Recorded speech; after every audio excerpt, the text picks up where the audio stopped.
नवी मुंबई के सानपाड़ा और Vashi railway station के beach एक Innova car में लटका हुआ हाथ दिखाई देने के बाद शहर में अपहरण और हत्या की अफवाह फैल गई।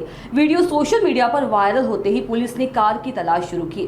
रात करीब 11 बजे जब संबंधित युवक पुलिस के पास पहुंचे तो पता चला कि वे एक प्रमोशनल रील बना रहे थे। इनका कहना था कि वे लैपटॉप बेचते हैं और वीडियो मार्केटिंग के लिए बनाया जा रहा था। पुलिस ने मोटर वाहन अधिनियम की धारा 184 के तहत केस दर्ज किया है। सहायक पुलिस आयुक्त अजय लांडगे ने जनता से अपील की है कि इस तरह की वीडियो न बनाएं जिससे अफवाह और डर का माहौल बने।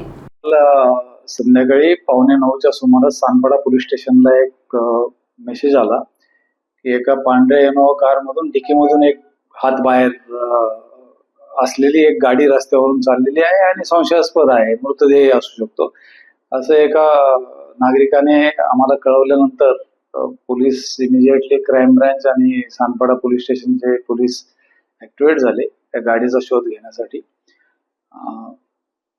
ती गाडी जी आहे तिच्या नंबरवरून तिचा मालक मुंबईमधील रहिवासी असल्याचं निष्पन्न झालं। त्यांच्याशी कॉन्टॅक्ट केल्यानंतर माहिती मिळाली की ती गाडी मिनाज शेख नावाच्या एका कोपरखैरण्याला राहणाऱ्या व्यक्तीने घरी एक लग्न असल्याने त्यासाठी ती 2-3 दिवसापूर्वी आणलेली होती आणि त्या गाडीमध्ये तो, त्याचा भाऊ, त्याचा भाचा आणि मित्र असे 4 जण त्या गाडीतून एक रील बनवत होते। गाडी मिनाज स्वतः चालवत होता, त्याचा एक सहकारी गाडीच्या डिकीमध्ये झोपून हात बाहेर काढलेला होता आणि 2 जण मोटरसायकलवरून पाठीमागून रील्स त्याचं तयार करत होते। त्यामध्ये ते शेवटी असं आवाहन करतात की डर गए क्या तुम लोग, मैं तो लैपटॉप का बिझनेस करता हूँ, मेरा लैपटॉप का शॉप है, उसमें आ जाओ, अशा प्रकारचं एक रील्स ते तयार करत होते। यांना 2 तासाच्या आत सानपाडा पोलीस स्टेशनचे अमोल मुंडे पोलीस उपनिरीक्षक आहेत, त्यांच्या पथकाने ताब्यात घेतलं, त्यांच्याकडे सखोल चौकशी केली। अशा प्रकारे ते रील्स करत होते तयार, हे त्यांच्या मोबाईल मध्ये तो व्हिडिओ मिळून आला।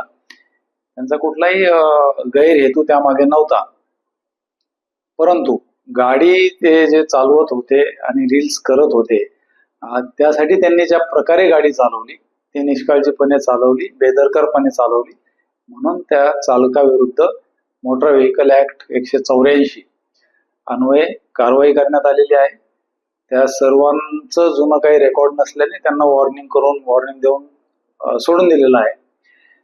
आणि या निमित्त मी नवी मुंबईतील जनतेला विशेषतः तरुणाईला आवाहन करू इच्छितो की अशा प्रकारचे रील्स ज्यामुळे समाजात भीतीचं वातावरण निर्माण होईल असे रील्सच काय, अशा प्रकारचं कुठलंही ऍक्टिव्हिटी डिजिटल मीडियावर करू नये आणि इनफॅक्ट डिजिटल ऍडिक्शन पासून तरुणाईने दूर राहावं अशी नवी मुंबई पोलिसांतर्फे मी त्यांना आवाहन करतो।